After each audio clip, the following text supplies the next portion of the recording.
How's it going? Good morning, everyone, and we are live 9:00 a.m. We hit it on the dot Pacific. Here we are. I'm checking in from Washington State. This is Tara Lee live with my co-host Awesome Drake checking in from Canada. And we also have RedRiver joining us this morning on the panel. So hey, let's take a quick dab before we get this show rocking. And let me get chat pulled up out here. And if you were tuning in today, make sure you have it up on live chat, not top chat, pop out chat. Hello, hello. What are you dadding on today there, RedRiver? This is some of the Roid Rage by Dark Horse Genetics that I grew out. It came out really clean, man. I'm really happy with it. It's the cultivar. It's a mix of GMO cookies, Bruce Banner, OG Kush, and Skittles. And this profile is really unique. I'm tasting garlic, garlic, and kind of like an orangey slight pepper. So I'm really liking it, man. I'm getting that GMO. The GMO is the first thing I taste when I hit this. But cheers, y'all. Amazing. And I Sure does. I have a bit selection here. I have a little bit of everything right now left. I'm gonna go in and re-up here in a little while. Go back to the dispensary. But let's see, what am I picking up? I guess I'm picking up the gelato. We're going to go in on a gelato. It's about what I got left of the gelato. Yummy. Got some new trop cookies in. But fresh frozen. Nice. And it's so saucy and terped up for solventless. I think I'm going to start speaking Terpolese. Nice. Terpolese. Love it. Cheers, everyone. Thanks for joining us today. Woo! Yeah, I get you going. I'm a big fan of this for daytime and morning. Get you going, smoke. Of course, it's a little bit caustic, but my goodness, I'm just coughing up just rinds of citrus and lemon and good. I'd love to try that Roid Rage sometime though. That just sounds like quite the medley and a heavy hitter for sure. It's actually leaning toward more the sativa. On the high, it kind of yeah. It's and it kind of had it expressed that when I was growing it too. I had I had 13 leaves, but it's narrow, very narrow.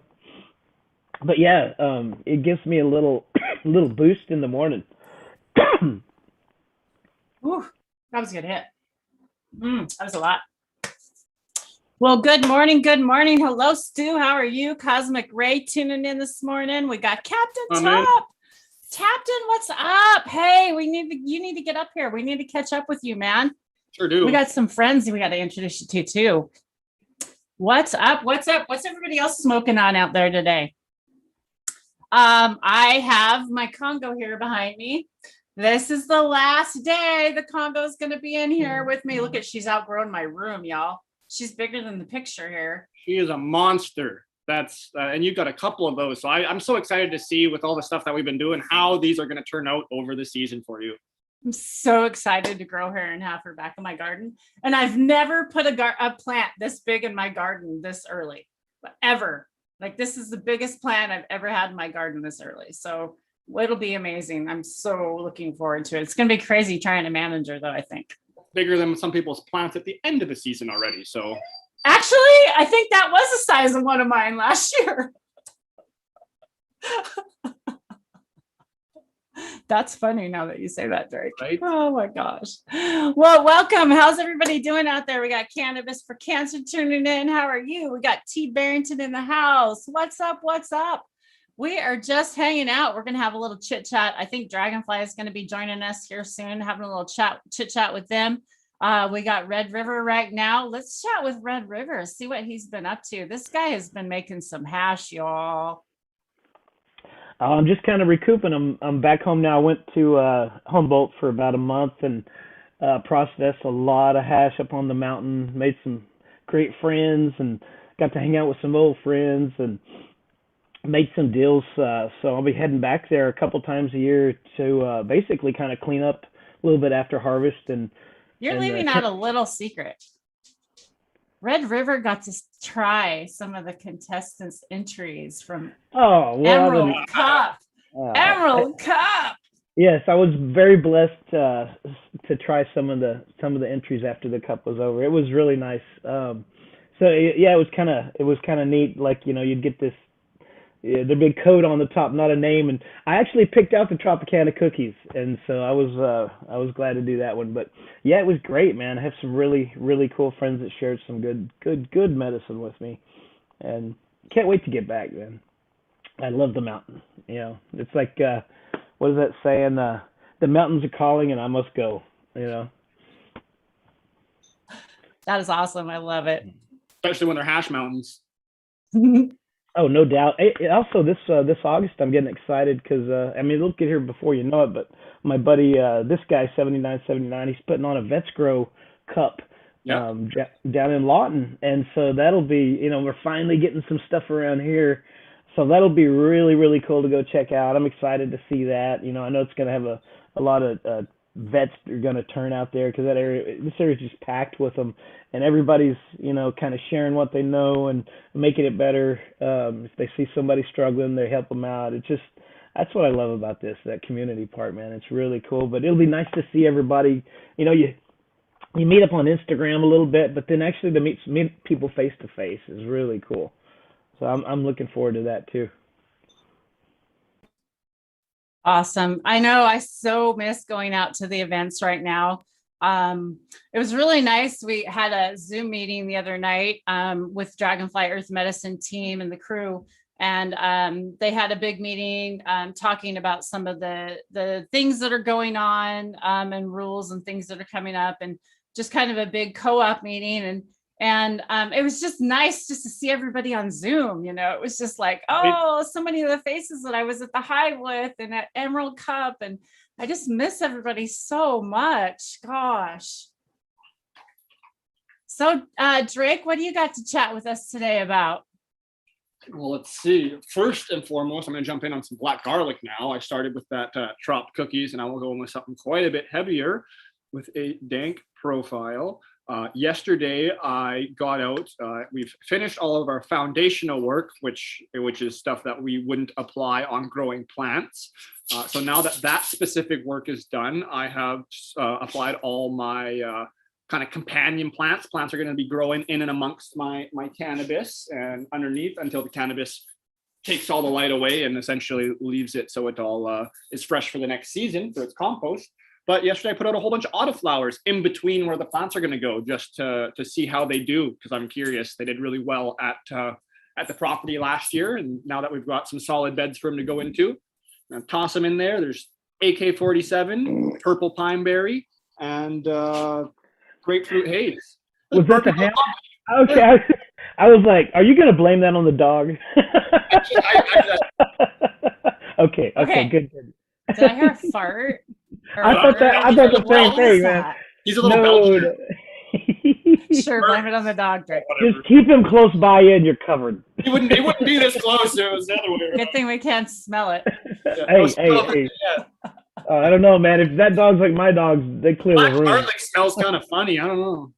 You're right. It's got a little I don't know about the terps boo-boo on it. That's some stanky terps to it now. Hey, what are you doing? Hey, man, Drake, what kind of cover crops are you putting in there? I kind of was going to want to look, I need to look up what are good pest-resistant cover crops. So for, just to be a stickler on the nomenclature, for the cover crop, I'm going to be doing winter rye this fall. I'm going to be growing that through the winter and then cut it down in the summer and have that. It's kind of like my base nutrient and fertilizer, because you just chop, drop, let it do its thing. And then we have a whole other process we go through. But for kind of like the companion plants, the ones that are going to be growing with the cannabis through the season in the beds, there's a good amount. I kind of did the just toss them and see what sticks kind of method. I had a base of the black swallow. It was a 6-seed blend, but since there was an issue with some of the barley, it was like a 5-seed blend. So it was like there was some vetches, clover, couple other kind of like grasses, I believe. And then I added a whole bunch. I added carrots, different, like, let's see, I think I even have a little container, some marigolds, beets, cleomes, night scented stock, gyro fleas, which are just a flower that grow easy, amaranth. There's 3 different kinds of carrots. And there's something else in there for sure. But yeah, just a wide array of things that will grow well with and around and help like shoot deep roots into the soil.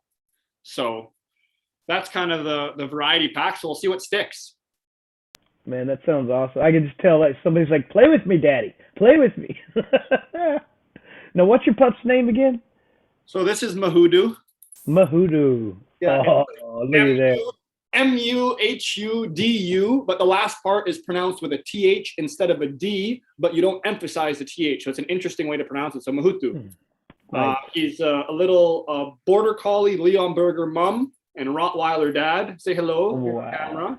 Look at him. He's definitely. Oh, he just burped again. He's a Is he not just adorable? he's a little teethy boy for sure. He's got big teeth. He's just. Oh yeah. Yeah. But yeah, he's a little sweetheart. He's cutie pie. Oh, He doesn't look mind just oh yeah. Getting so big, man. How old is he? He's grown a lot. 4 months yesterday. 4 months. Oh my gosh, he's just getting And he's just getting started. He's smaller than he could be for sure. For like a Yeah. Leon Burger is a massive dog, which we didn't go. I thought they were like 100 pounds, and somehow I just didn't look into it. They can get to like 170 pounds. Wow. They're not playing around. And then the father was a Rottweiler who we didn't get to see because he was a one-night stand out at a farm. So we're thinking he was of good size too. Typical man. But yeah, right. But he's about 33 pounds right now. He was 32 at the last vet appointment. So he's smaller than he would be if he was a pure Leon Burger for sure. So we're thinking in like around the 100-pound range. Maybe a little bit. Yeah. That's good size, man. That's a lot of dog food. Oh yeah, and he's really active just with the way the breeds work. They're all herding breeds. I didn't realize Rottweilers were back in the day as well, but that's something that's in them from the roots. And with the Border Collie and just they're all really intelligent. So I think the Rottweiler is pretty much the most social one. The other ones are kind of like, I can go and deal with my day of work on my own. So you really have to put the time in now and socialize him. And speaking, he's chewing on something he's not supposed to, so I'm gonna go trade him. Give him a little bit of positive reward here. Chew toy. And it's time to say hello to chat. How's everybody doing out there? We got Jazz and Kelly turning in. Apparently it's Kelly because Jazz is at work. So hey, Kel, hello. Hi, Ahmed. How are you doing? Welcome. And of course, Kathy, my sister in the house. How are you, girlfriend? What's up? Have I missed anybody? We got Bingo. I didn't say hi to you. I don't think today. How's Bingo doing out there? I think Josh and Kelly are going to be joining us soon. I just texted them. We'll see if they're going to be coming in. Maybe they had something come up. I want to make sure we get them on though. Oh wow! What? Oh no, I was just reading Kelly's thing. She found her grandmother's Laredo cigarette rolling machine. That's so cool. Oh, that has to be old. Oh my gosh! Wow. Yeah, that's cool. Way cool. So what else is going on there? Chilly at 2 a.m., huh? Yee, I bet it is chilly at 2 a.m. there, chirp. Yowza. It got cold here last night. We had a really cold spell coming in through Washington. So hopefully it's going to warm back up. And I know it was been cold up through Drake's area too. I couldn't believe it last night. There was like frost on the planets this morning down near. I was like, oh, sorry, ladies. But we had the faux spring, faux summer come through, right? So it's been cooking this last few weeks.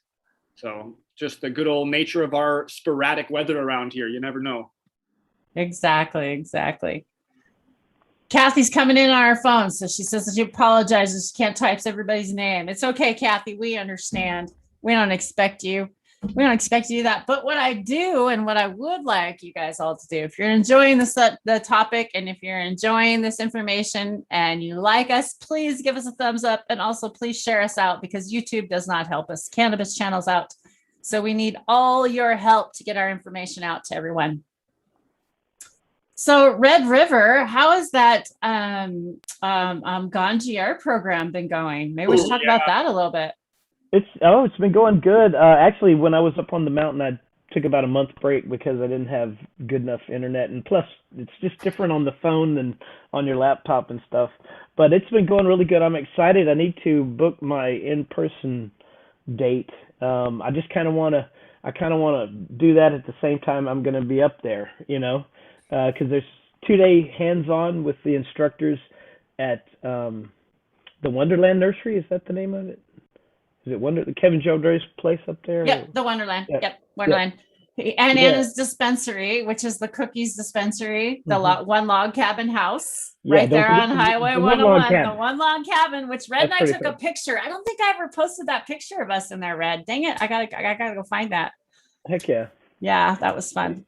I'm looking forward to that, yeah, because I'll be, where I'm working is about about 45 minutes south of there, so that'll be nice. I'll get to meet everybody and just, that once again, face to face and hands-on. You can't beat that. That's just good stuff. So I'm looking forward to that.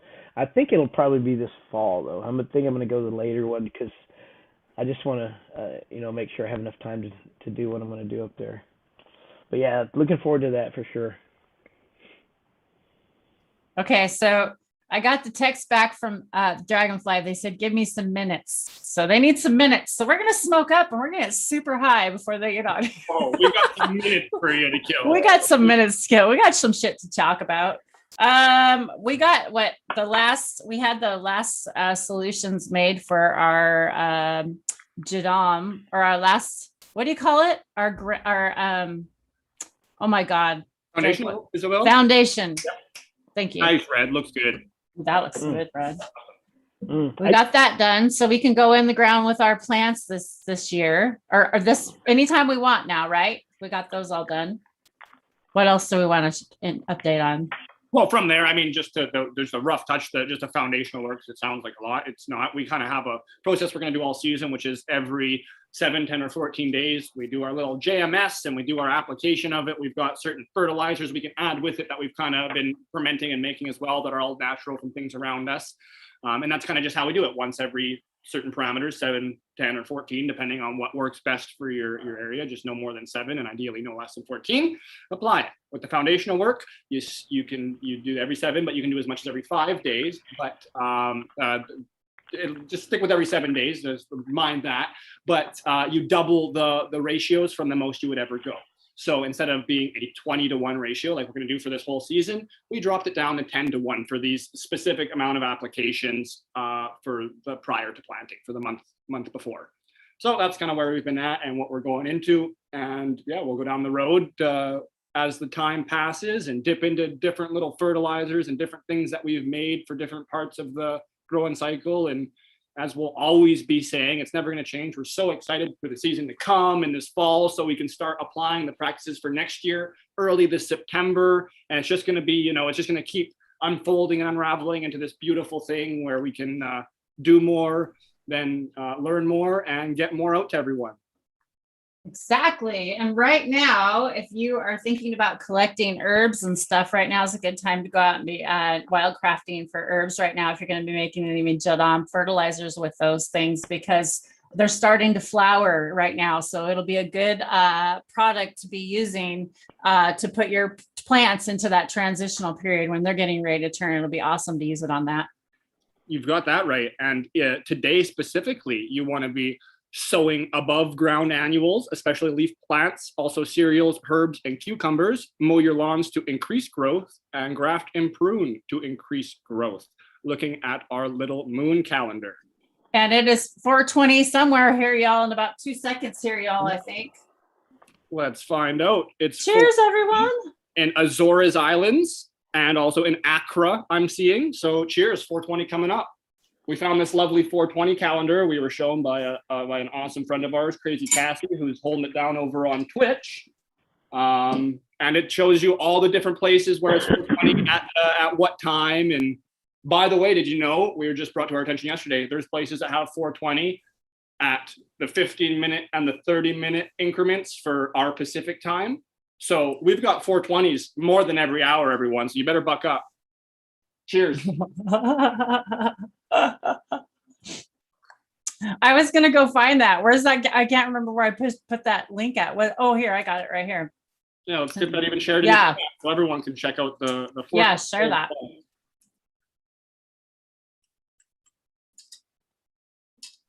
And I'm ready to jump in. Ooh, that tastes good. So here, I'll screen share that with everybody. Basic care. Where's my screen share? It's not doing it. Okay. Why is it not doing it? Zoom's doing something to me weird. Too many windows open, probably. There we go. Shucking steeds. Shucking. There we go. Okay. So there we go. There's the 420 calendar or the clock, y'all. Bamako, Dakar, and the islands of Azores. Look at that. Yeah, it tells you cool things. It gives you a list of what's coming up. And then as we go further, it gives us a few more little tidbits, certain things that happened on specific 420s, birth dates, and just some odd, interesting facts. And that's awesome.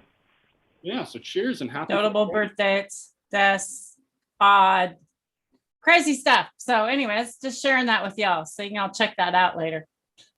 Yeah, Stoner info. We thought that was too funny. Stoner info. Oh no, I got a tane. That's no good. I got a tane up. Where's my tane? I always have.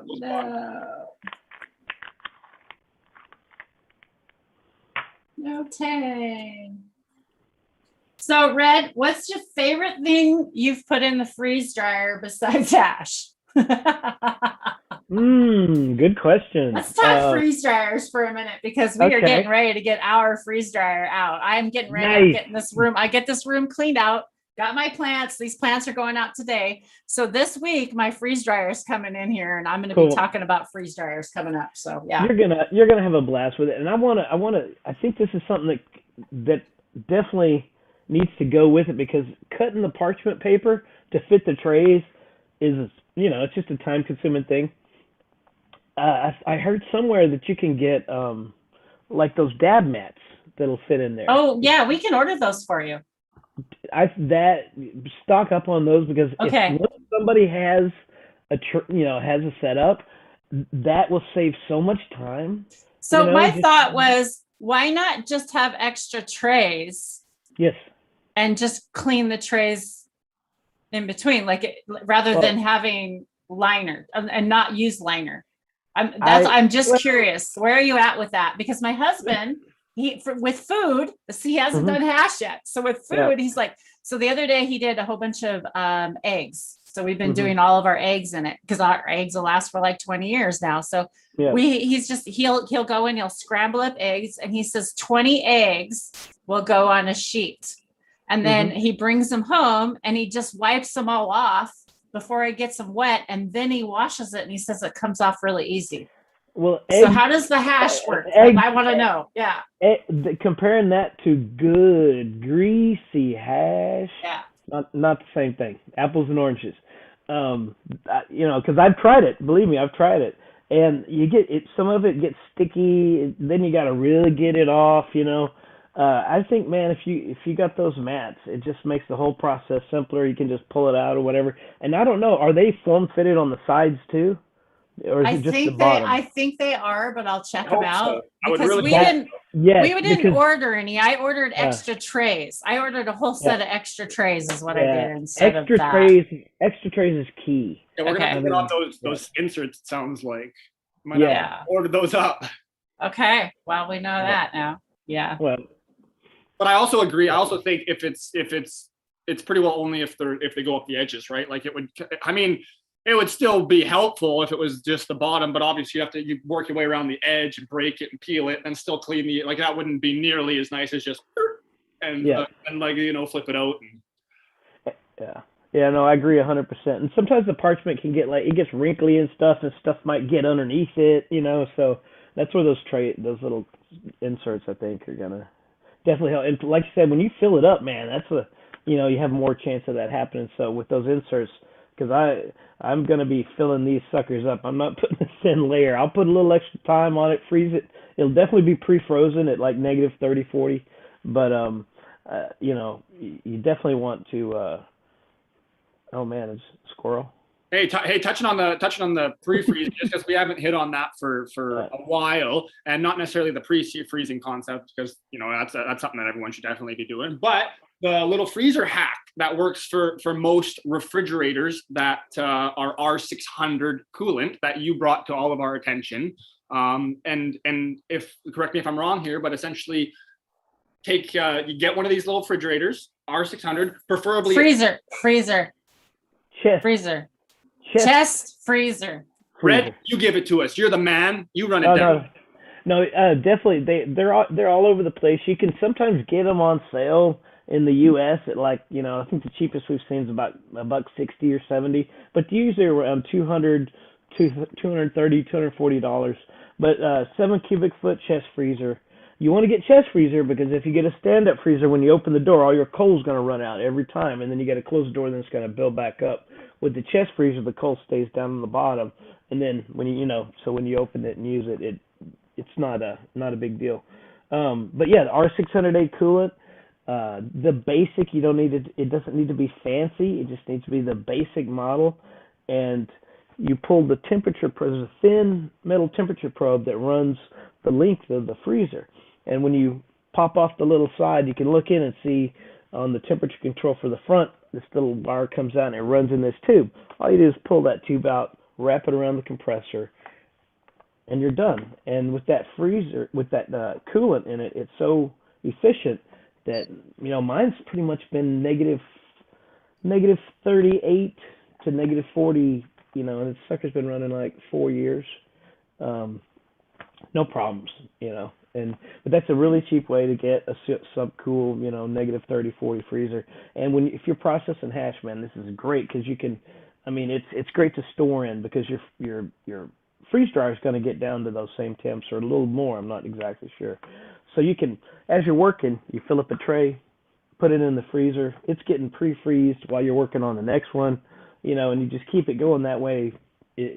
Everything by the time it goes into the machine, it's ready to go, and you can shave hours off your freezing time. You definitely want to put enough freezing time for the unit to get to temp. So I wouldn't go shorter than, some people have heard, do it for 30 minutes. But that doesn't seem like long enough for me. I would, at least do 2 hours, but once everything's pre-frozen. So that'll let your machine get to temp. Then you put in your trays and, you're good to go. Awesome. Thanks for all those tips, Red. There's some questions in chat we have. A comment is they sell fitted parchment paper black label company, apparently. So you can buy fitted parchment for them already made. And he asked the question, would it be worth it to get the pharmaceutical version of the Harvest Right or the based version? Okay, so how I understand it is the difference between the two. One is the shelves. There's different shelves, gaps, because the food is normally thicker and bigger in chunks, because even when you do like candy bars and different like things, they poof up and they actually hit the bottom of the shelf. My husband had even some apples and some other stuff hit the bottom of the other shelf. And that was even the bigger space for the food unit. Now, there is some hack. Apparently, you can go in and you can do a hack also because the pharmaceutical units go lower temperatures, way lower, freeze way different than the other ones. Now, as far as the pumps go, which we don't talk about the pumps a lot, there's 3 pumps that go to those, and the pumps are all universal. So the 3 pumps fit all through both machines, pharmaceutical or the food grade. You're definitely going to pay more for the pharmaceutical. That's just obvious. Like that's just normal because it's all stainless steel. The food grade ones are you can. Do they have a stainless steel one? I think they have stainless steel you can order. And then they have black and white, I think, are the other two colors. So as far as like, is it worth it to buy which version? What are you going to be doing mostly with it? Because at one small pharmaceutical will take up 2 pounds or 1 pound of hash. What did we Small units, I believe, they'll handle 1 pound of hash. 1 pound of hash. If I'm recalling correctly, don't crucify me. Yeah. Go ahead, Red. Yeah. I was gonna say, to clarify, it's really about what you want to do with it, because she's saying that the gap in spaces. Well, that gap in spaces. So the home unit, the regular unit, has big gaps, but you get less trays. You know what I mean? So you have less shelving. On the pharmaceutical, you get more. I think the small one, that's the one I got. It's got 5 shelves. The small basic unit, I think, maybe has 3, but they're bigger. So if you're gonna just be doing this for hash, man, get the pharmaceutical. It's only a few $100s more, I think, for the difference. And also the thing with the temperature is the software. I think it's basically the same unit. It's just the software on the home unit, on the basic unit, will only let you lower the shelf temp to 75 degrees. That's fine for food, not fine for hash. You put your hash at 75, it's going to mess it up. And so what you have to do is, if you do get the home version or the basic version, you'll have to go online and buy the upgrade to the pharmaceutical software that will let you I can't hear anything. It'll let you lower that shelf temp to I think down to 5 degrees or something. I like to run it around 30. It just depends. If you got some super greasy stuff, maybe go a bit lower. But that's the big difference, is right there, is that software. So if you get the home version, save a few $100, but you have less shelf space, and you got to deal with that software thing. And it's like, I know that it's offered for a price generally too, the software, which am I correct there? Because I remember it was like a few $100 or a couple $100 for the software the last time I looked into it, and kind of came out to, like what you're saying, it's like you're almost going to be at the price of a pharmaceutical unit anyways. So it really depends on what you want for shelf space. Yeah. And vice versa. If you've got the pharmaceutical, you're not going to be sticking big slices of watermelon in there, because it's going to be narrow, So I found that out when I put some sliced Milky Way in there, and the caramel expanded and it stuck to the, it stuck to the next. Yeah. Yeah. So I had to do some serious cleaning. Yeah. My husband had that, and then the ice cream, I think, puffed up some too, and hit the top too when he was doing some of that. So we have purchased the pharmaceutical medium size and the food grade medium size. So I will be able to show you guys exactly the sizes and show you like the specs of all those, and show you the insides and out. I'm looking forward to being able to have that side-by-side comparison and be able to actually show you the little bit more about it. And if you are interested in purchasing one of those, we are distributors. My husband actually is. He does the business. I do this stuff, my fun stuff. So if you are interested, you can. And Drake is in Canada, and we can also ship up to Canada, and Drake can work that with you up there. If you want any of that. And we got DragonFly tuning in just in time. They also have a freeze dryer.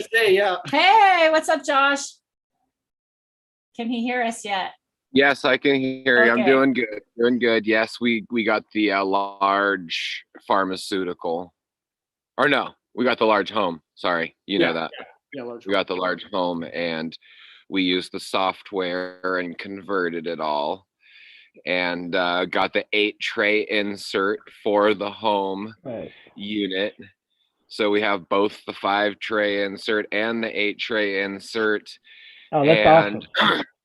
Yeah, so we can do both food and hash. That's why we did it, and it works. I haven't actually done any food yet, so. I was going to inquire about that as well, because we talked about it before, but with me, lots of times it's in one and out the other. So it's really neat that you do have both different shells, because that does mean that with whichever unit you do end up being able to get, you do have the option of going platform. So backwards, Tara. Does it work pharmaceutical back to home unit or no? I want to ask Josh that. So you have the shelves. So you have the whole thing that pulls out and unplugs, and you can plug. Are the plugs the same on yours? Because the plugs are not the same anymore, from what I understand. Oh boy. Have you tried it yet? Have you tried it yet? Yeah. So now they're not the same. They must have changed that. We'll have to check that. They might have figured that out. From Macintosh. Yeah, I'm guessing so. We'll have to see. Yeah, we'll have to do some comparison. Well, cheers, everybody. Josh is puffing away up there. I think you can probably find that upgrade for the software kicking around on the internet for free. Yeah. I'm pretty sure. Yeah. It's on our Discord site. There you go. Exactly how to do it. Yeah. With all the software uploads on the Discord site. So we have it. Cheers, everyone. Well, what you been up to? You want to give us some updates? What you got going on, or what you got up to? It's a pleasure to see you. Mostly. Can you hear the machinery in the background? No. No. No, but I'm sorry that you can. There's machinery in the background, and a private logger, a private person, is logging 140 acres in the middle of our very small community. It could be worse. He could be just blatantly fucking clear cutting and slash burning, and he's not. He's just bloodthirsty murderer going around and looking for all the cedar trees and just viciously hacking them all down.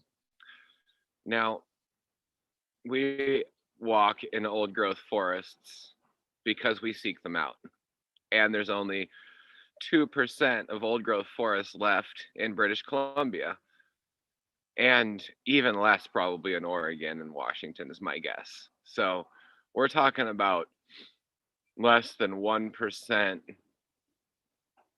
of intact forest and wilderness left. I mean, that's fucked up.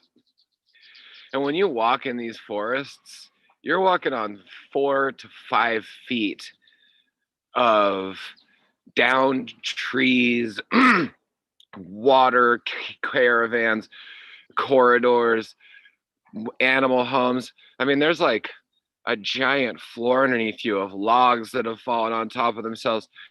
It's a climax forest. Forests need to have succession. You know, they need to fall on themselves and regrow, and they make it into a new cycle when they've overgrown themselves.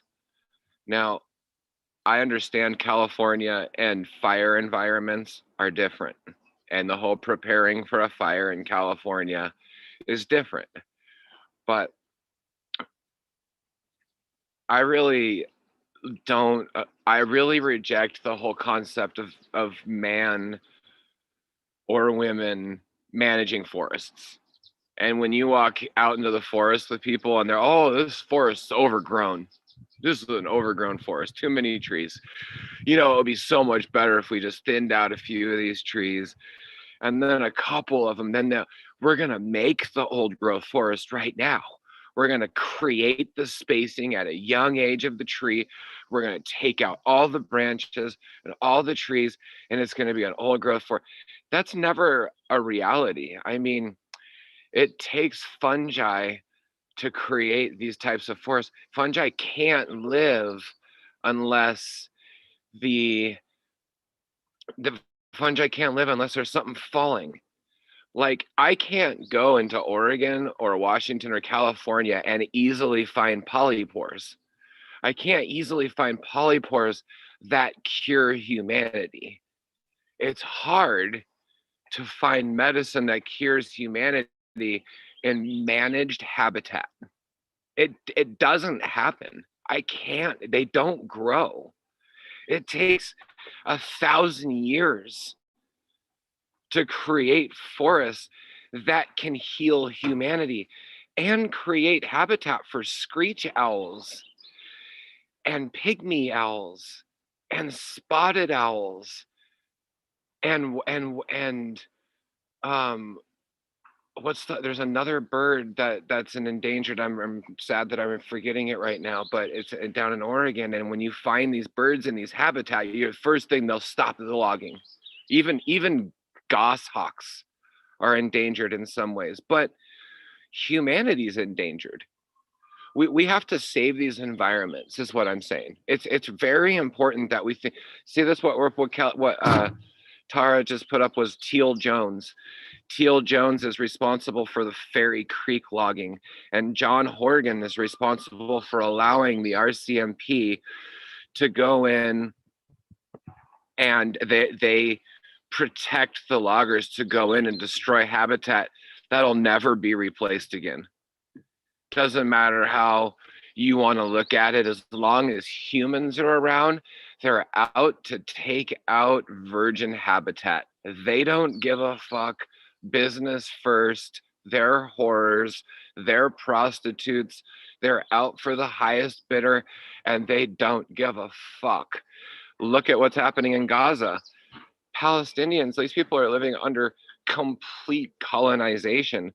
No matter what side you're on, that's a horrible way to live. I just want to make the point that people can make a difference. And when we flood Teal Jones, when we call them in Surrey, BC at 604-587-8700, you can let them know that your public opinion matters and that natural habitat will never be replaced, no matter how much weed we grow, no matter how fucking conscious we become. We don't actually know what kind of earth we live on, to be honest. We don't actually know what we're trying to save because it's mostly gone. It's a reality. Like I go out in the woods as much as possible my whole entire life. I was born in Southern Oregon. I was born in Medford in Southern Oregon in 1973. And for the first 5 years of my life, I lived out in Talent, Oregon, between Medford and Ashland on Wagner Creek Road. And almost every day we used to watch single log trucks come out of Wagner Creek. Just one giant log on a log truck. And honestly, we didn't know different. We were basically ignorant, and we were like, wow, how cool. Look at this one log, you know? And then you start going, oh, that's a massive tree. And then in my kids, my friends, when I was a child, their dad was a log truck driver. And then my stepmom worked at the mill, and then everyone works in the mill. Everyone's in the industry. So I'm surrounded by this. Just to like put this in reference of like, let's compare like the land to our waters. Okay. So like, if this was like our water, our natural river systems, which we have here in Washington State, going down through, we have the Columbia River, right? And within our Columbia River and the Snake Rivers that we have these huge sturgeon, and these sturgeon are so old, and we're not allowed to kill them. We're not allowed to take them out. We're not even allowed to like pull them out of the water. Like there's laws protecting them. Like why is this not kind of the same? Like this is kind of a living creature as well. It's a tree. Like really, to give comparisons, think about how the age, you can count how old a tree is. Like we all know that, right? Just a thought. And we are losing equal habitat as topsoil in farming areas, like in Oklahoma and Kansas and all of Missouri, all the places that, you know, Minnesota, where the Mississippi River comes out of Montana, and freaking it goes so far and gets polluted. Now, this is not a doom and gloom time. Like, we just need to be aware that our actions do matter. And it will take intention. It will take us being aware of this in order for us to make a change. I'm standing out here listening to vicious, mindless logging, and all I can do is play the Darth Vader theme song to them. That's all I can do. I can just play Stormtrooper music to them, but I can't do anything about it. But I want to feel the pain, though. It's horrible. Because without that pain, like, I can't instigate change. Like, I can't turn my head to it and just say ignorance is bliss. Who the fuck cares? I'm just not that person, you know? I believe in regeneration. I believe we can live in harmony. I do think that even with 8 billion people on the earth, it's possible for humans to create compounds that break down in the earth. I believe, because it's been taught to us by history. Please read the book 1491 someday, one day, the book 1491, which is the year before Columbus got here. When people talk about America being colonized, they talk about 1700s and 1600s, 100 and 150 years after the first contact. That 100 years later, massive sickness happened. When they first contacted people, they spread the sickness, and millions and millions of native people on North America died, and South America. Then they came back and there was wilderness. But before, when Columbus came, and when you read the chronology, there was millions and millions of people on North America in tribes with vast cities all through Mexico, all through South America, sustaining completely in harmony with nature. Maybe they killed each other because they're humans. So they fought for areas. Yeah, I mean, come on, I'm not trying to, but still, they were in harmony. Like they lived with it. Now they probably burned habitat that they liked to burn, and they kept habitat that they needed to stay virgin and wild. So we I think could identify with rewilding habitat. People, there's a term called rewilding, and a lot of people take even fields and areas and they rewild it. Some people even take excavators and they excavate the land and till it, they pull it up on themselves, rocks, and plant trees, and they create like dimension, and they build wood duck houses and owl homes, and they create new habitat. As humans, we need to rewild ourselves. We need to get back in touch with the wild of where we came from. Otherwise, I think we're too surrounded by automation. This mechanics, even the computers, which I'm into, and I get it as a tool and I use it, but like when I'm not near it, I understand why it's important. So in our cannabis gardens, we identify with wild polyculture style cannabis farming. In food production, we identify with cover cropping, rolling and crimping, disc a line through the crimped cover crop and plant, like Rodale, and their whole regenerative certification is really awesome. Rodale has a regenerative certification for food farmers. That's very awesome. And with this logging, it's really sad because in British Columbia, the wood prices are really high. But if you can get out, or if someone's in particular right now on Vancouver Island, the Fairy Creek blockade is the front lines of saving old habitat. And in British Columbia, there's a government, and the Premier, John Horgan, is part of the NDP. The NDP is the local government right now, and they're proposing to log 415,000 hectares of old growth forest, and there's only 2% left. Please tell people to write and make calls to these companies and to the office. That's my main thing that I just want to say right now. Who are these companies selling to? Who's their bread coming from?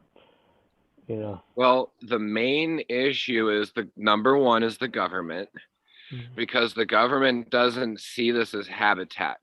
Although when they present themselves as a government, as a British Columbian government to the world, the very first thing they do is thank the First Nations natives for the opportunity to speak on their lands.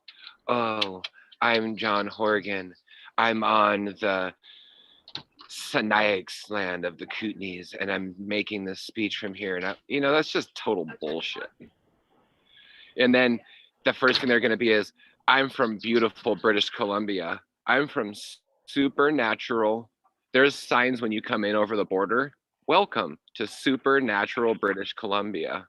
Oh, is it? Is it supernatural? Is that why you're allowing people to go and take out the only native habitat we have?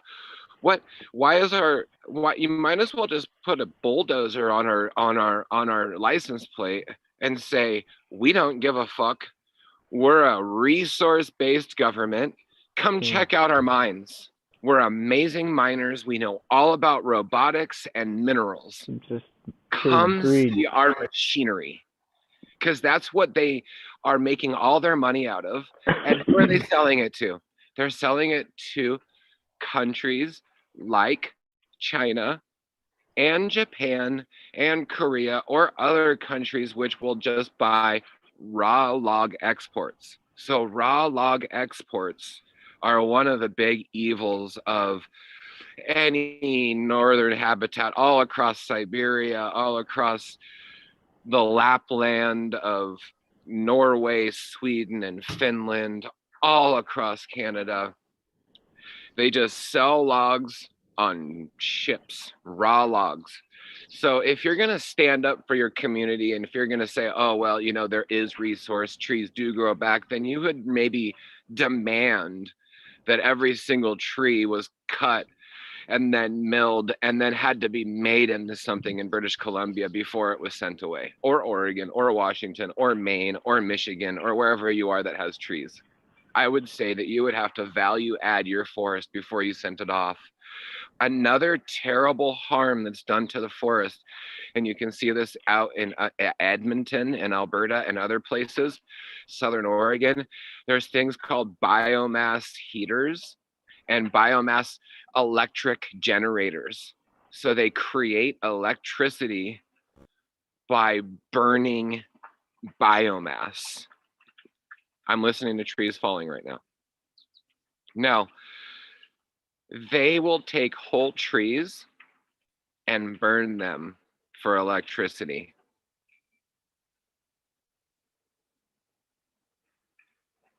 And what a waste. They take whole trees and make them into pellets.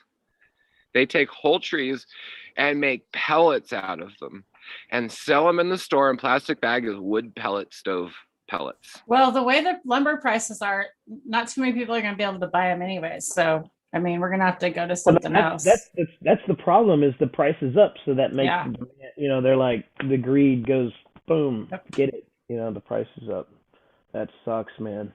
It does suck. Well, let's take a dab for the trees that we're losing today. And hopefully the new ones will come along. I mean, they do. We know that we can't replace that. You know, you don't replace 100-year-old tree in our lifetime. It won't. I'm 50 now. You know, my God, I planted a tree today, and it's gonna. You know, thousands of years. They're killing them. It's just sad. That's so 100-year-old. Yeah, the 100-year-old trees are like are the second growth now. Like really. Wow. Yeah, I mean the 100-year-old trees are young. Right? Like, no, we're talking about 1,000-year-old trees. We're talking about trees that are, in some cases, and definitely redwoods. Of course, we know I mean, well, those are. How old are they? They're 2,000 years old. Okay, I was like, how old are they? I know I go to them all the time, and I've been there, and 1,000 years.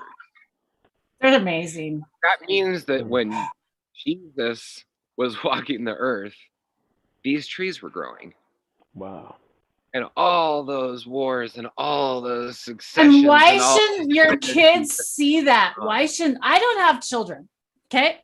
But you don't have to have children. You all have children out there. Why don't you care about your grandchildren? Like, why don't you care about your kids seeing what you're seeing right now? Like, to me, that should be the most fired up people to me about saving the planet should be the parents right now. To me, I don't know. It's surprising to me. I don't know. I can say that I'm really angry as a parent, and my kids are to the extreme, vehemently opposing this on all levels. And no, we're not pretending that we don't. It's the same thing. Yes, we use wood. Yes, there's a difference between mindless forestry and sustainable living together. Like, we're not talking about cutting a tree down so a person can build their house. We're talking about industry. We're talking about just crazy stuff. We can't even use our imagination for the fact that it's basically thought of as cellulose. When you get into the government zone, all they see is lignins.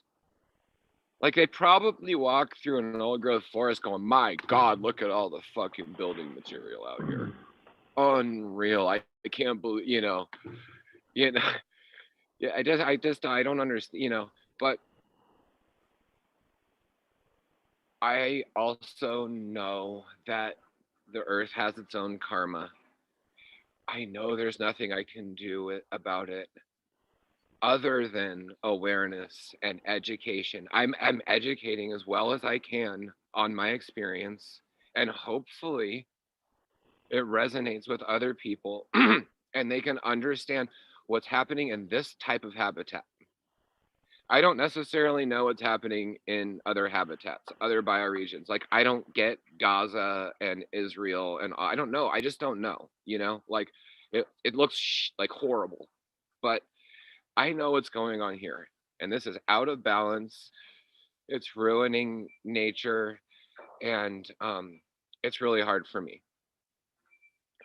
Thank you so much for hearing this out, because I know it's not like upbeat and stuff, but I take this type of frustration and I turn it into action. Motivation to make the change, right? Like you were saying, like you need the pain in a sense to be able to take that and process it and then rewrote it in a way that can now fuel you to just to get to as many people as possible, like you're doing right now. And don't apologize at all.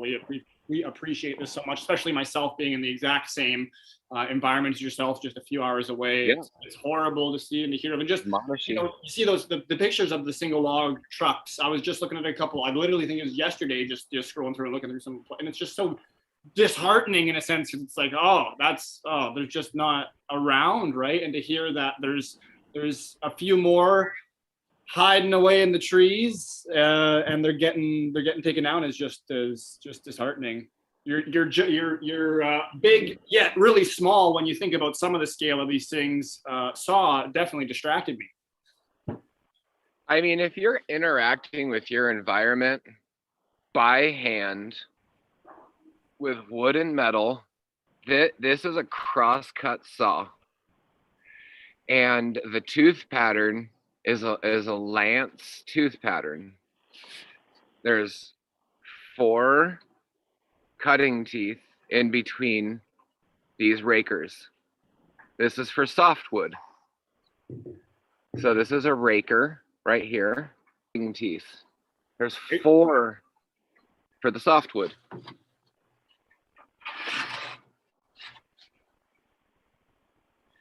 This one's a tuttle tooth, and there's 2 cutting teeth to each raker. This is for hardwood. Of course, you can use either one for either one because it's wood and it's human power. But if you're interacting with the forest with something like this, come on, that's what it should be. Let's be real. Like, 2 people, man or woman, can get a lot of shit done with this thing. You can buck it up, you can freaking slice it, and you can do all my greenhouses. Most of my greenhouses are built from wood that I collect out of the forest. Like, I don't even think about. Unfortunate, Josh. It's really not about what a man and a woman can do. It's what a team machinery can do and what masses can do, and on big scales, because they have to support big numbers. And we've been taught through these generations, our parents' generations have been taught to go to work for manufacturers, go to work for everybody, go to work for somebody else. And now we're realizing that we don't have to work for other people. And if we do go work for other people, and those companies have to make lots of money to pay you. Like, if they have lots of employees, think how much money they have to make, so where do you want to be in your life? Think about it. And I'm not telling anyone to be anywhere. Nope. Where do you want to be, and where do you want to be happy? showing a reflection. This is where I'm at in our world. Health is success.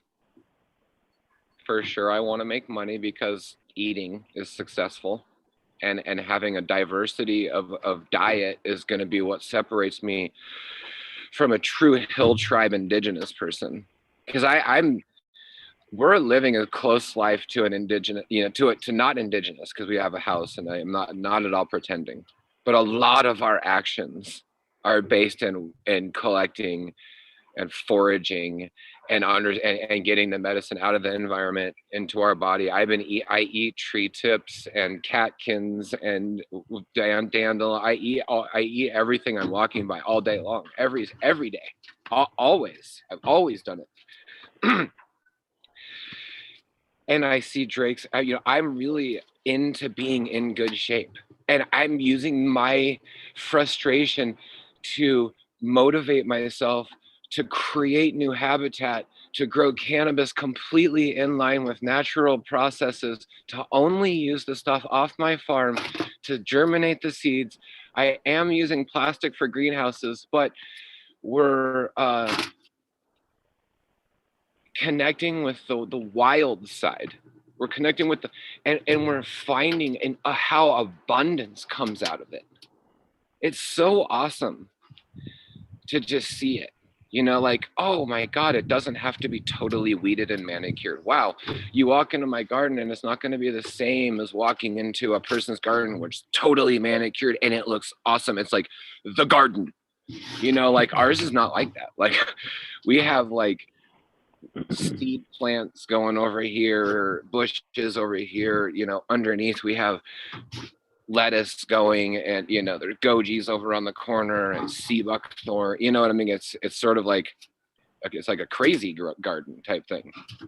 And in that style, without I say it's over in a couple acres of we're managing around 5 acres by hand. We have a mower for some of our grass, but a huge amount of our weeds are taken down by hand with machetes and Japanese like weeding tools and all these different things. If we'll do major earthworks with excavators, but every bit of all the other stuff, all the moving is all like Pulaski, shovel, digging bar, wheelbarrow, and occasionally our truck to move dirt from a far distance on our property and stuff. And it's cool because it's amazing. You always hear about kids bucking the system. Oh, this hippie parents, their kid went to like the military or they went to government. Oh, they fuck the parents. But our kids are the opposite. They're like, kaboom, we're there 1,000. Like they're out there 1,000% with us. And it's not that we're making them do anything. This is everything that they're about. So I'm really thankful right now. Really thankful for that. And also all their friends, all the friends, and those friends know who they are. We love them. Strength in small, manageable family units. Yeah, that's how you're going to survive. Just saying. I really love and appreciate you guys so much. I really love and appreciate you guys. I'm making time for people like yourself that really matter. And we really appreciate your guys' time because Yes. you guys are so inspiring to the community. Thank you. And it's so important. I think that you guys represent a big part of this community, and people need to see you guys out there. I think it makes everybody stronger together as a community. Like you're saying, we make this community stronger together in numbers, and especially strong small units. And then they get together in big units, and look what we can do. Look at that hive. That hive was so powerful that thank God we had it, because it's keeping us rolling through right now, through all of this stuff we're doing. Like even just the meeting the other night we had, even everybody's still talking about the hive. So wow, thank you, Josh and Kelly, for the time and the dedication and the commitment that you guys have put into this planet and that you have put into this community on YouTube. Marcus has put in a lot of time too, but you guys have also been there supporting him on house church as many times as you guys can be there too. And I really want to say that to you guys. So thank you. And you're muted if you're talking. Thank you. I appreciate that. I'd say that we're not looking for success. We're looking for connection. Of course we want success, but the focus is the connection of the family. It's the earth strong, healthy mind, body, and soil. That's the future, no matter what. Natural immunity. Nothing beats robust natural immunity. Nothing that can create the ultimate rebellion.